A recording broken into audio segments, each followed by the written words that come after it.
Hello बच्चों, तो कैसे हैं आप सब। उम्मीद करता हूँ कि अच्छे होंगे और अपनी पढ़ाई सही से कर रहे होंगे। तो welcome on to this beautiful सा चैनल वैभव राज सैनी। और अगर अभी तक आपने चैनल को सब्सक्राइब नहीं करा है तो सब्सक्राइब कर दीजिए और वीडियो को लाइक कर दीजिए। इससे ये होगा कि हमें मोटिवेशन मिलता है और ताकि हम आपके लिए और भी बेहतर कंटेंट बना सकें। तो इसके पहले वाले लेक्चर में हम लोगों ने वैद्युत क्षेत्र की तीव्रता निरक्षीय स्थिति तक पढ़ी थी और उसके पहले वाले लेक्चर में वैद्युत क्षेत्र की तीव्रता अच्छी स्थिति तक पढ़ी थी। और आज हम लोग पढ़ेंगे सतत आवेश वितरण और वैद्युत फ्लक्स के बारे में। तो देखिए, सतत आवेश वितरण तीन तरह के होते हैं। पहला होता है रेखीय आवेश घनत्व या रेखीय आवेश वितरण भी इसे कहते हैं, ठीक। दूसरा पृष्ठीय आवेश घनत्व या पृष्ठीय आवेश वितरण भी कहते हैं, ठीक। और तीसरा है आपका आयतन आवेश वितरण या फिर आयतन आवेश घनत्व कहते हैं। तो हम इन तीनों चीज़ों को पहले डिटेल में समझते हैं। देखिए, रेखीय आवेश घनत्व क्या होता है। जब किसी रेखा पर आवेश वितरित होता है तो उसे हम रेखीय आवेश घनत्व कहते हैं और इसे हम लैम्डा से व्यक्त करते हैं। जैसे ये कोई रेखा है, ठीक, इस पे कोई आवेश वितरण है, जैसे प्लस आवेश इस पे जो है वितरण है, तो इसे हम कहेंगे रेखीय आवेश घनत्व, ठीक। इसे हम लैम्डा से डिनोट करते हैं, जिसका फार्मूला होता है dq/dl। क्योंकि जब हम रेखा का क्या निकाल सकते हैं, रेखा की हम जो है लेंथ ही निकाल सकते हैं, है ना। या फिर के जैसे मान लिया कोई तार पे जब तार जो है आवेश वितरण होता है, मान लिया कोई तार है ये, ठीक, इस पे जो है आवेश वितरण है, प्लस आवेश है इस तार पर, तो इसकी हम क्या निकाल सकते हैं, लेंथ निकाल सकते हैं, यानी इसकी लंबाई। इसका क्षेत्रफल तो निकाल नहीं सकते।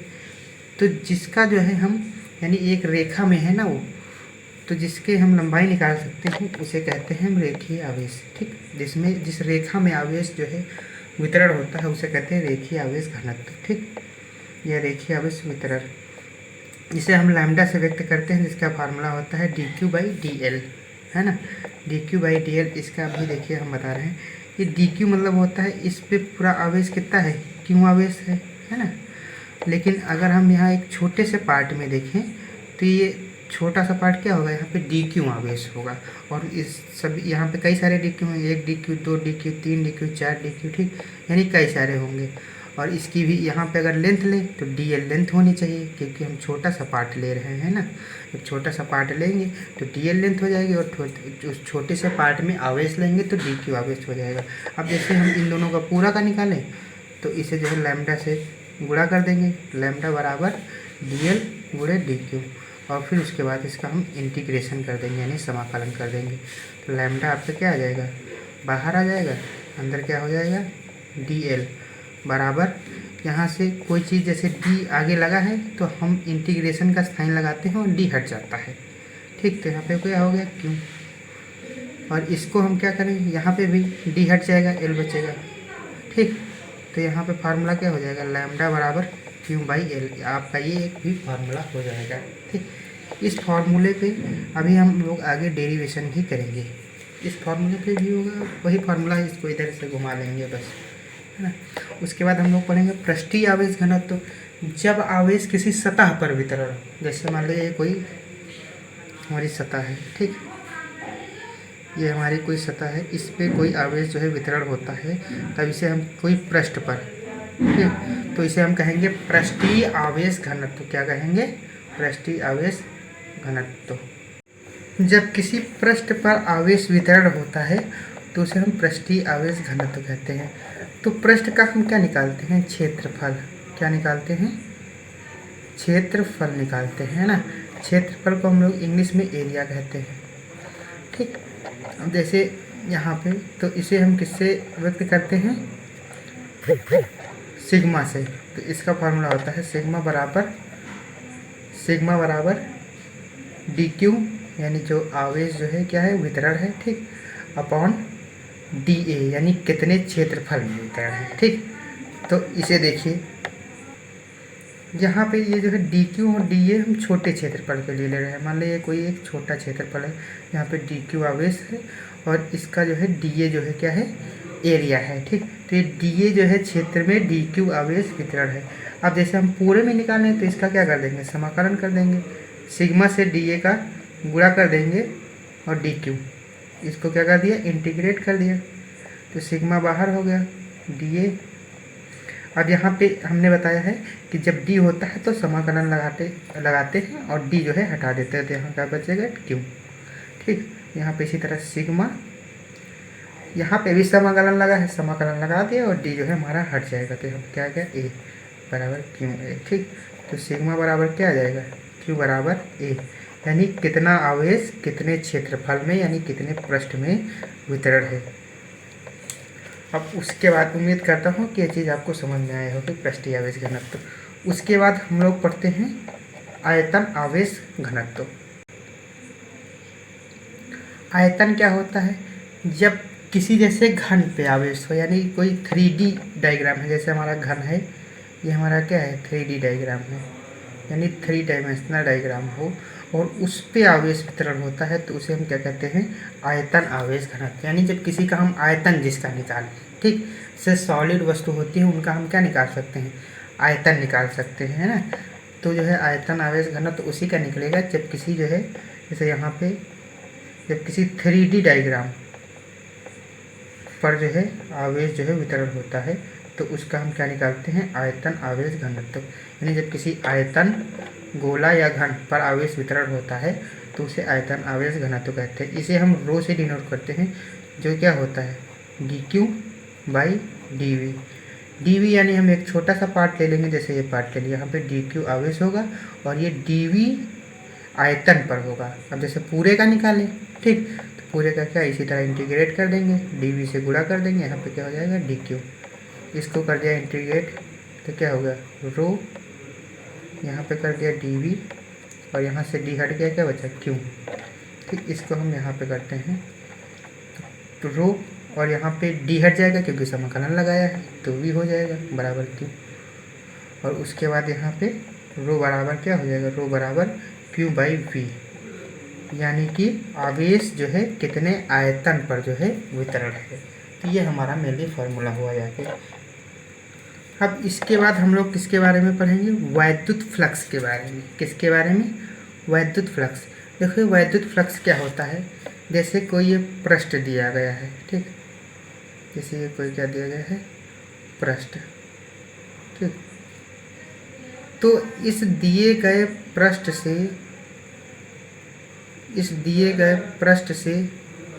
ठीक, इस दिए गए पृष्ठ से कितनी वैद्युत बल रेखाएं, इस दिए गए पृष्ठ से कितनी वैद्युत बल रेखाएं गुजरती हैं, उसी को क्या कहते हैं हम, वैद्युत क्षेत्र, यानी कि एक वैद्युत फ्लक्स कहते हैं, सॉरी, ठीक। यानी कि दिए गए क्षेत्र से, दिए गए पृष्ठ से कितनी वैद्युत बल रेखाएं गुजरती हैं, इसी को हम क्या कहते हैं, वैद्युत क्षेत्र। इसका फॉर्मूला क्या होता है, फाई ई बराबर ई ए, यानी वैद्युत बल रेखाएं, ए मतलब एरिया, ठीक, इतनी बात समझ में आई। अब जैसे ये हमारा क्या है डॉट प्रोडक्ट, डॉट प्रोडक्ट होता है तो हमारा क्या हो जाता है कॉस थीटा लग जाता है, क्रॉस प्रोडक्ट होता है तो हमारा क्या लग जाता है, डॉट प्रोडक्ट होता है तो कॉस थीटा लग जाता है, क्रॉस प्रोडक्ट होता है तो हमारा क्या हो जाता है साइन थीटा लग जाता है। अब देखिए ये क्या है, ये जो है हमारा ये क्या है एरिया वेक्टर, क्या है एरिया वेक्टर। एरिया वेक्टर हमेशा जो है आपके पृष्ठ से क्या होता है लंबवत, यानी 90 डिग्री का कोण बनाता है। तो ये वैद्युत बल रेखाएं हैं और ये हमारा एरिया वेक्टर है, इनके बीच में कोई कोण होगा, ठीक, जो ये कोण होगा वो क्या होगा कॉस थीटा, उसी का हम कॉस कंपोनेंट लेंगे, जैसे ये है ना, तो ये हमारा क्या हो जाएगा कॉस थीटा। इतनी बात आपको उम्मीद करता हूँ कि समझ में आई होगी, है ना। तो ये फार्मूला हो गया। अब किसी किसी बुक में ये दिया है डी फाई बराबर ई डी ए, ठीक, तो इसको आप क्या करेंगे, इसी को आप इंटीग्रेट कर लेंगे क्योंकि किसी छोटे, इन्होंने क्या निकाला एक छोटे उसका फ्लक्स निकाला है, तो आप इसी को इंटीग्रेट कर लेंगे तो फाई ई बराबर ई, ठीक, E vector D A vector, ठीक, इसी को आप हटाएंगे, यहाँ से समाकलन लगा दिया, डी हटा दिया तो क्या हो गया ए कॉस थीटा, कॉस थीटा भी नहीं लगाएंगे क्योंकि ये हमारा क्या है डॉट प्रोडक्ट। ठीक, अब ये हम वेक्टर हटाएंगे तो क्या होगा, ई ए कॉस थीटा इसलिए होगा क्योंकि हमारा डॉट प्रोडक्ट होता है ना।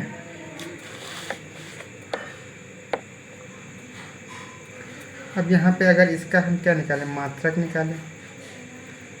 निकालेंगे तो क्या होगा, वैद्युत फ्लक्स का। ई हमारा क्या है, वैद्युत क्षेत्र की तीव्रता, और ई का मात्रक क्या होता है हमारा, न्यूटन पर मीटर, ठीक, पर कूलाम, क्योंकि हमने ई बराबर एफ बाई क्यू फार्मूला पढ़ा है, और एफ का मतलब होता है न्यूटन यानी फोर्स, ठीक, यानी बल, और क्यू यानी आवेश का मात्रक क्या होता है, कूलाम, ठीक, तो वही हो गया न्यूटन प्रति कूलाम। और ए हमारा क्या है, क्षेत्रफल, ए यानी एरिया को हम क्या कहते हैं, क्षेत्रफल, और क्षेत्रफल का यूनिट क्या होता है, मीटर स्क्वायर, ठीक। अब इन दोनों को ऊपर करेंगे तो क्या हो जाएगा, न्यूटन मीटर स्क्वायर प्रति कूलम, ये हमारा किसका मात्रक आ जाएगा, वैद्युत फ्लक्स का मात्रक। तो आपको ये याद रखना है, ठीक। अगर हम इसका विमीय सूत्र निकालें, विमीय सूत्र अगर हम निकालें तो इसका विमीय सूत्र क्या होगा, देखिए ई का विमीय सूत्र क्या, देखिए ई का जो है विमीय सूत्र हमने बताया है आपको, ई का विमीय सूत्र क्या होता है, एफ बाई क्यू, ठीक, एफ मतलब बल का विमीय सूत्र mLT की पावर -2, ठीक, और कूलाम का क्या होता है यानी आवेश का क्या होता है AT, और जो है एल का क्या होगा, मीट यानी क्षेत्रफल का क्या होगा, एल स्क्वायर होना चाहिए, ठीक, क्योंकि ये जो है दूरी का स्क्वायर होता है। अब जो है दूरी यहाँ पे क्या है, एल होगी, और एल का स्क्वायर, इसको देखिए ऊपर करेंगे m, ये एक, ये 2l, और एक ये l, 3l हो गए, और ये -2 में पावर, और ये जो है उसके बाद ये देखिए ये एक ये t और 2 ये t, ये चला जाएगा तो -3 में पावर हो जाएगी, ठीक, और ये ऊपर जाएगा तो इसकी -1 में पावर आ जाएगा, ये माइनस आपका क्या आ जाएगा, विमीय सूत्र। तो आज यहीं तक, उसके बाद हम पढ़ेंगे कल गॉस की परिमेय आने वाले लेक्चर में। अब देखिए आपको अगर किसी तरह का अगर डाउट होता है तो आप हमें कमेंट करिए, और कमेंट में आपके सभी डाउट क्लियर करे जाएंगे, और किसी भी तरह का आपको डाउट हो रहा है तो आपके हर डाउट पर जो है एक वीडियो सेपरेट बनाई जाएगी ताकि आपको कोई डाउट ना हो, ठीक, क्योंकि इसीलिए जो है, और उसका कोई भी पैसा वैसा नहीं लिया जाएगा, ठीक, फ्री ऑफ कॉस्ट आपके डाउट क्लियर करे जाएंगे, और आपको कंप्लीट सिलेबस फिजिक्स का क्लास 12th का पढ़ाया जाएगा। और केमिस्ट्री पे एक बच्चे ने कमेंट करा, देखिए केमिस्ट्री पे मैं काम कर रहा हूँ, आपको कुछ दिन में केमिस्ट्री का भी रिजल्ट कुछ ना कुछ मिलेगा। तो थैंक यू, चैनल को सब्सक्राइब करना ना भूलें।